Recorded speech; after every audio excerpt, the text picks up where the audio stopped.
শয়তান কি বলছে সূরা আল হিজর আয়াত, ভাই কোরআন পড়ো একটু, দেখো বাপ মা নামে বক্সালে শুধু হবে না, পড়ো। হ্যাঁ, আল্লাহ পাকের কাছে শয়তান মুজাদিলা করছে, জি বাহাস করছে। কিভাবে? যে আমি আদমকে তো এই জন্য সেজদা করিনি, ও মাটি থেকে আর আমি আগুন থেকে। আচ্ছা ভাই, আদম কি সত্যি শুধু মাটি থেকে? কি কি থেকে? আব আতাস খাক বাদ, মাশাআল্লাহ। আব মানে পানি, বাদ মানে হাওয়া, আতাস মানে আগুন, খাক মানে মাটি।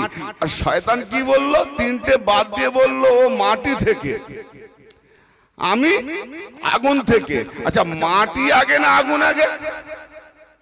মাটি আগে। কেন? মাটি না হলে গাছ হবে না, আর গাছ না হলে উৎফুল্লিঙ্গ আগুন হবে না। কত নম্বরে? মাটি এক, গাছ দুই, আগুন তিন, তারপরে আজাজিল চার। কি বোঝা গেল? তো অতএব ও শয়তান দেখলো না যে তো পানি থেকেও তৈরি, আগুন থেকেও তৈরি। আগুন হলো তো আমার জাত, তাহলে যাতে যাতে মিলে গেল, আমি কোনো মাথা ঝুঁকবো? সেটাও বললো না। কেন? আমি আগুন থেকে, আদমকে বানিয়েছি আগুন থেকে, তো আমিও যে জাত ও সেই জাত, কেন আমি মাথা ঝুঁকাবো বুঝুন বরাবর? সেটাও বললো না। ভাই হিকমত চিন্তা করুন না। মাটি কেন বললো? ভাই কোরআন পড়বো ভাববো না কেন বললো? যে আদমকে যখন চারটে আনাসার দিয়ে বানানো হয়েছে, মাটি, পানি, আগুন, বাতাস, তাহলে বাতাসকে দিয়ে বানিয়েছো আমি আগুন থেকে, বাতাসকে দিয়ে যদি বানিয়েছো আমি আগুন থেকে, তাহলে এক কথাই হেরে যাবে শয়তান।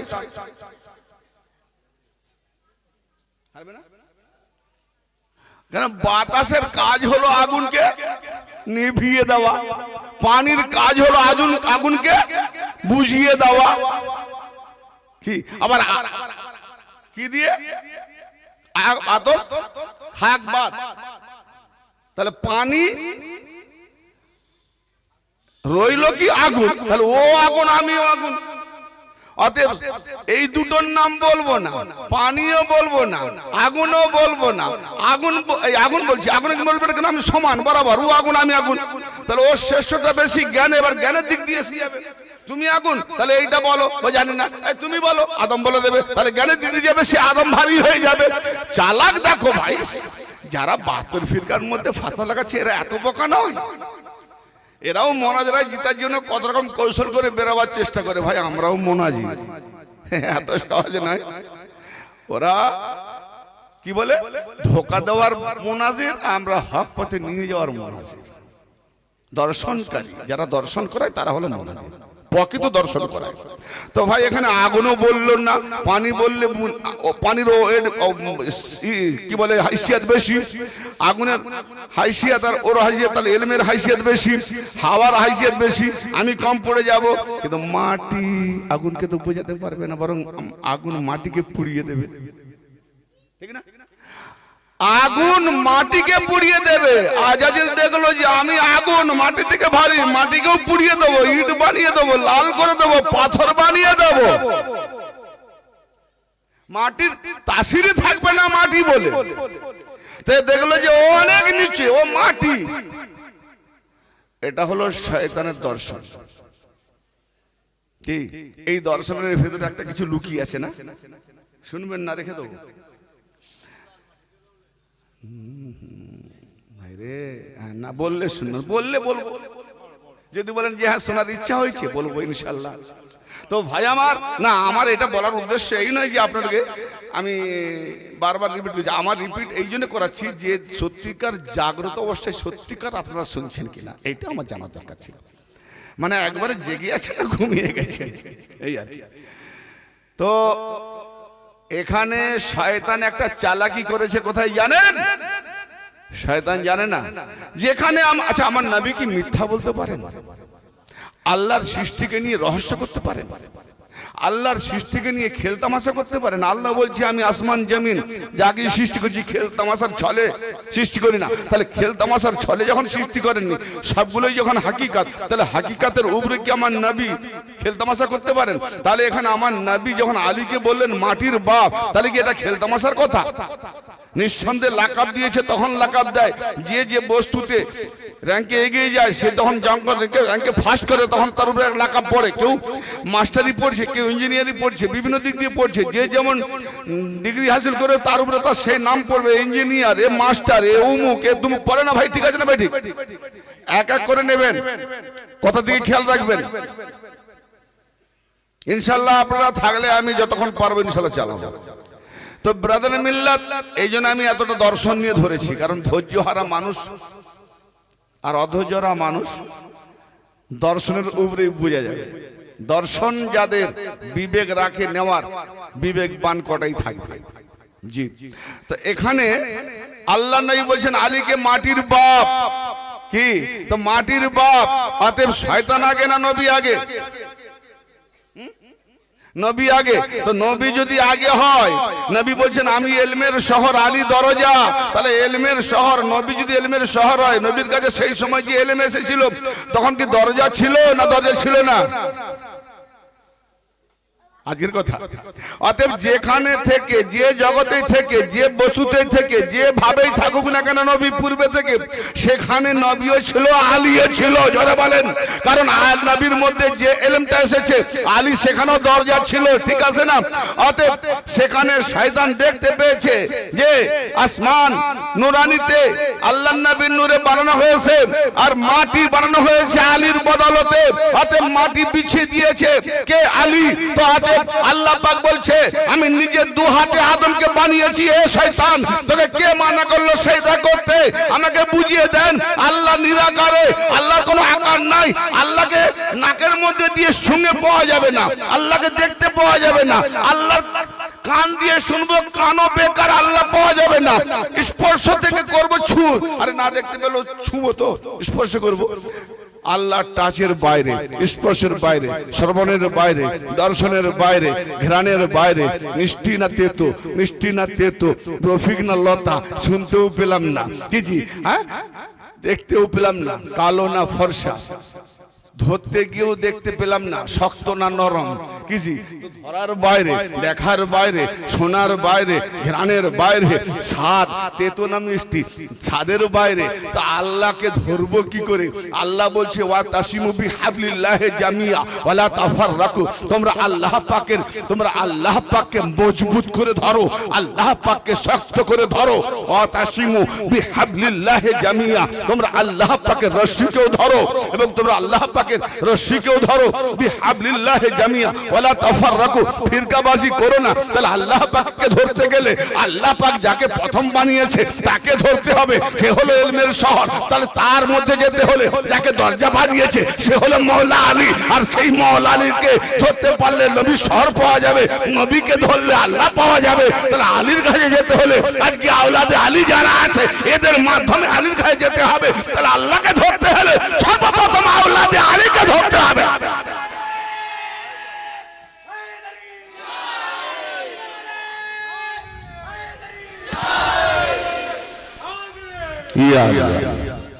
বুঝতে পারছেন কথা? তো শয়তান এখানে কি দেখলো? ইবলিস কি দেখলো? ইবলিস বলছে আচ্ছা মাটির বাপ, মাটির বাপ, আমি আলীকে মানি না, আবার তার বেটা মাটিকে মানবো। আদম মাটি, মাটি থেকে বানি, তা আদমকে সেজদা করা মানে তো মাটিকে সেজদা করা। তা আমি তো আলীকেই মানি না, তার তৈরি করা, তার বানানো মাটিকেও মানবো না। অতএব যে মাটিকে না মেনে শয়তান হয়, আজকে যারা আলীকে না মানলে সে কত বড় শয়তান হবে। আরে মাটিকে না মেনে যদি শয়তান হয়, মাটিকে ইনকার করে, তো মাটির বাপকে ইনকার করলে কি হবে? মাটিকে যে ইনকার করে সে দেখতে পাওয়া যায় না, আজকে মাটির বাপকে যে ইনকার করে দেখতে পাওয়া যায়।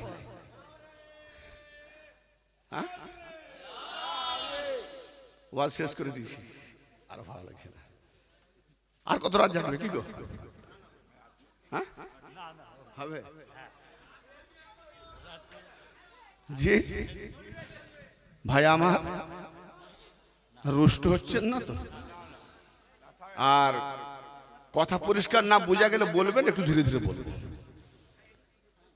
এই যে লাকাবগুলো নবী পাক দিয়েছে, নবীর কলেমা পড়ে, আর নবী যাকে লাকাব দিয়েছে আবু তরফ তাকে মানে না। তো ভাই যখন মানিস না, মাটির বাপ তো আলী, তো মাটির ফসল খাওয়া বন্ধ করে দে। এই মাটির বাপ তো আলী, তো ফসল খাচ্ছ চাল আসমান থেকে হয়? ভাই আমার গৌর করছে না ভাই, চাল মাটি থেকে হয় না আসমান থেকে? মাটি থেকে। আলু সবজি ডাল মাটি থেকে। তুমি তো কোত্থেকে হয়েছে সেটাও জানো না। বলে আপনি এর আগে কোথায় ছিলেন? বলে কোথায় ছিলাম? বাড়িতে। আরে না না না, পৃথিবীতে আসার আগে। বলে আলমে আরবা। তেমন দূর এইটুকু চিনলি, আলমে আরবা কি করে চিনলি? মানে রুহের জগতে যে রুহুকে দেখা যায় না তুমি জানলে কি? কোরআনে হাদিসে এগুলো পাই, মানে পড়াতে পেয়েছো, অরিজিনালে পাও না। আমি বললাম ভাই আলমে আরবার পর থেকে কোথায়? বলে মায়ের পেটে। আমি সেটাও তোমার জ্ঞান নাই। শোনো, আলমে আরবা থেকে অনেক মাধ্যম আছে, অনেক উপায় আছে, বাস মূলত কয়েকটা বলে দিই। বলে কোথায় ছিলাম হুজুর? আমি চিচিঙ্গার ভেতরে, ডালের ভেতরে, চালের ভেতরে, আলুর ভেতরে, গমের ভেতরে, হপ্পার ভেতরে, পটলের ভেতরে। হ্যাঁ, এ কি করে হয়? আমি চালের ভেতরে ছিলাম, রেশনের ভেতরে ছিলাম। হ্যাঁ গো, শুধু আপনার আমিও ছিলাম, আমার বাপও ছিল। বলে কিরকম? বলে আরে চাল ডাল রেশম গম পটল চিচিঙ্গা এসব যদি বাপ মা না খাবে তো রক্ত হবে কোত্থেকে?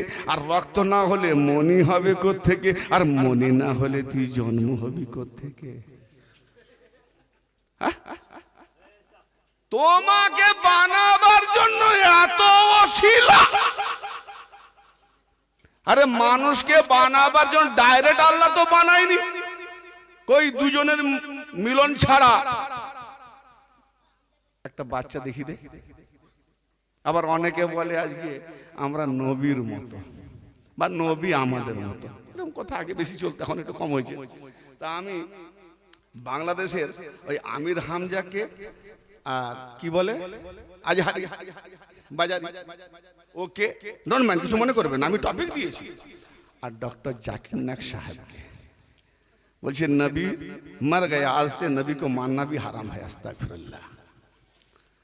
যাই হোক, তো আমি এদেরকে নূরে বশর নবী পাকের যে সিলসিলাতি সিফাতি জাতি যে নুরানি ভান্ডার পুরো টপিক 3 ঘন্টা না 4 ঘন্টা করে টপিক পাঠিয়ে দিয়েছি এবং বলেছি হালাল জাদা হয়ে থাকিস তো আমার সঙ্গে অনলাইনে মোনাজারা কর। আজও পর্যন্ত রিপ্লাই আসে না। বরং আমি এখন করে দেখতে পাচ্ছি আমির হামজা একটু একটু করে ঘুরে গেছে, আল্লাহ তাকে হেদায়েত করুক। কারণ নবী পাকের সিনা চাকটাকে আমির হামজা মানতে পারেনি। বলছে কি করব? তখন পড়েছি নাম্বার পজন লিখেছি, কিন্তু নবী পাকের সিনা চাক হবে। আরে সিনা চাক হলো কবে? 4 বার আছে, কোথাও 2 বার আছে। সব থেকে বড় কথা 52 বছরে মেয়েরাজে যাবে নবী, নবীকে যারা চিনেনি তারা আলীকে কি করে চিনবে ভাই? যারা লা ইলাহা ইল্লাল্লাহ মুহাম্মদ রাসূলুল্লাহ কলমা পড়ছে, সত্যি কথা বলতে বড় বড় হিটলার মৌলবী, তারা খুদ নবীকেই চেনে না, জানে না। তা আবার নবীকে যে না জানে, ভাই নবীকে চিনলে জানলে নবীর ফর্মুলা ফরমাইশ মোতাবেক তবে তো আলীকে চিনবো, ঠিক না ঠিক? ভাই যে বাপকে মানে তবে তো সে তার ভাইকে মানবে, ঠিক না ঠিক? ও ভাই গর করেন, যে বাপকে মানবে, বাপের আদেশ মানবে, তাহলে বলবে বাবা আমার ছোট ছোট ছেলেগুলো তুই বড় রেখে যাচ্ছি, বাবা তোকেই মানি না তো একে কেন মানবো? অতএব যারা নবীকে মানে না তারা কি করে আলীকে মানবে? তো নবীকে কিরকম মানে না? এই তো আমরা পড়ছি লা ইলাহা ইল্লাল্লাহ মুহাম্মদ রাসূলুল্লাহ। একদিন তো আমাদের মমতা ব্যানার্জিও পড়ছিল, পড়েনি? ইলেকশন। শুধু তাই, রোজাও খুলেছিল, রোজা না রেখে রোজা খুলেছে। শুধু তাই, মুসলমান নারী ম্যাগি ব্লাউজ পরে ঘুরে, সে আবার পর্দা দিয়ে রোজা খুলে, ফের পর্দা দিয়ে মুখে বোরখা দিয়ে দোয়াও করে। আমি বলি মা গো, এত কাজ করলে, রোজাও খুললে, বোরখাও দিলে, হ্যাঁ দোয়াও করলে, আর দুটো কাজ বাকি, একবার হজ করো, একটা কুরবানি দিয়ে দাও। কি তারা এদিক দিয়ে লেবার জন্য ওটা দরকার, কিন্তু আর ওই দুটো যদি করি তাহলে যে ভাই হিন্দুরা তারা তো আর মানবে না, মানবে মাঝখানে কেমন ঠিক আছে। ঠিক এইরকম পজিশন ধর্মনীতিও চলছে আমাদের মোল্লাতন্ত্রের মধ্যে। কি করি ভাই, সবকে মানে নিয়ে চলতে হয়, না করলে আবার এখানে থাকাও যাবে না, মসজিদে রাখবে না। হ্যাঁ, হক কথা যদি বলি মসজিদে রাখবে না, বলে হ্যাঁ ভাই হক কথা বললে মসজিদে তুমি 3 দিন টিকতে পারবে না। কারণ কি করবে বলে, হ্যাঁ হ্যাঁ ভাই যার নাই কোনো গতি তাই সে করে ইমামতি। অবস্থায় পজিশন জান বাঁচাবার তাগিদে হারাম মরা পশু খেতে বলেছে। আজকে জান বাঁচাবার পরও অডেল দৌলত তবু হারাম খাচ্ছে। তো এদেরকে কে বুঝাবে? হারামের নসিহত দিলে এরা শুনবে? মোটেই শুনবে না। তো বেরাদানে মিল্লাত কোরআন আর প্রকৃত হাদিসের দিকে একটু ফলো করেন ইনশাআল্লাহ। আমি আসছি যে আল্লাহ পাক কি বলছেন যে তোমাদেরকে পাক পবিত্র করে রাখার জিম্মাদার খুদ আলী। তো সেই আলী, ফাতেমা, হাসান, হোসেন পাঞ্জেতন, এই পাঞ্জেতন বা আলীকে মানার জন্য, পাঞ্জেতনকে মানার জন্য যদি শিয়া হতে হয়, কেউ যদি বলে ভাই কোনো দুঃখ নেবেন না, কারণ আপনার বাপও শিয়া। আলী, ফাতেমা, হাসান, হোসেন এদেরকে মানার জন্য যদি কেউ শিয়াও বলে দুঃখ নেবেন না, কারণ আমি দেখবো যে আমার বাপ যে কাজ করে আমি সেই কাজ করব। আর যে বাপের বেটা নয় সে কি মানবে? তো দেখি কে বাপের বেটা, প্রমাণ হয়ে যায়। বাবা আদম শফিউল্লাহ আলাইহিস সালাতু সালাম জি। আর আমি তাফসীর দিয়ে যাচ্ছি, এমন জাতা তাফসীর কারক নয়, যিনি মুহাদ্দিস আল্লামা জালালউদ্দিন সুয়ুতী রাহমাতুল্লাহ দুররে মনসুর তাফসিরে, দুররে মনসুর তাফসিরে কবির থেকেও দিচ্ছি, আরো অনেক তাফসিরে আছে। হযরত আদম শফিউল্লাহ আলাইহিস সালাম যখন রোনাজারি করছেন, তাফসিরে দুররে মনসুরে আছে 100 বছর, অন্যান্য কিতাবে আছে 300 বছর। আমি 100 বছর ধরলাম। 100 বছর কান্নাকাটি করা কম। ইমাম পাকের জন্য আমরা 100 বছর হায়াত পাই না, মাত্র কেউ 80, 50, 60, তার জন্য বছরে 10 দিন কাঁদি। তার জন্য শিয়া বলে তোমার বাপ 100 বছর কন্টিনিউ কেঁদেছে, কত বড় শিয়া। আরে বাপের বেটা না আদমকে কোত্থেকে হাঁটাবে?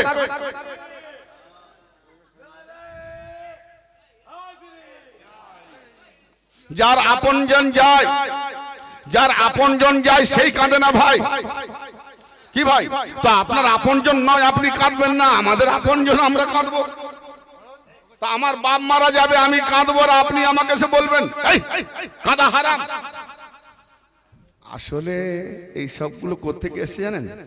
ইউসুফ নবী, বাবা ইয়াকুব আলাইহিস সালাম জিন্দেগি ভর যেদিন থেকে ইউসুফ হারিয়ে গেছে, আমার নবী ইয়াকুব জানতেন যে ইউসুফ নবী বেঁচে আছে, কিন্তু আমার চোখের বাইরে। আর এমন কান্না কেঁদেছেন, হায় ইউসুফ, হায় ইউসুফ। এই দুটো জানুবরে যেমন অনেকে হায় হোসেন হাসেন করে না, ছাতি চাপানো দেখে, ভাই এর উপরে আমাকে ফাতোয়া চাই। বলুন দেখুন ভাই, এই দেওয়ানা ইশকের ব্যাপার। কেউ যদি তার স্বামী চলে যায়, তার জন্য তার বিবি যদি মাথার চুল ছুঁড়ে কাঁদে, তো সে কি ইচ্ছে করে চুল ছুঁড়ে? যে সারা জীবন এত রকম মেডিসিন তেল ব্যবহার করেছে, চুল যদি না কেটে যায়, না পড়ে, আজকে সে গছাগা চুল ছুঁড়ছে কেন? তার আপনজন চলে গেছে, চুলের আর কি দরকার? তো এর উপরে ফতোয়া দেওয়া যাবে না, ইশকের উপরে কোনো ফতোয়া নাই। যারা মহব্বতের উপরে ফতোয়া দেয় তাদের মধ্যে মহব্বতী জিনিস নাই। কারণ যদি কোনো হিজড়াকে বলা হয় ভাই পুরুষ কি হবে, নারী কি হবে, আমার তো দুটোই নেই, ততএব যারা মহব্বত বোঝে না, সুখ বোঝে না, দুঃখ বোঝে না, বেদনা বোঝে না, দরদ বোঝে না, ফতোয়া দেনে वाला হাতালি বাজবে, ঠিক না? ব্রাদার মিল্লাত ইয়াকুব আলাইহিস সালাম বারবার কেঁদেছেন, বারবার কেঁদেছেন। কাঁদতে কাঁদতে চোখ অন্ধ হয়ে গেছে, সাদা হয়ে গেছে, নালা পড়ে গেছে। লাগা ফতোয়া নবীর উপরে।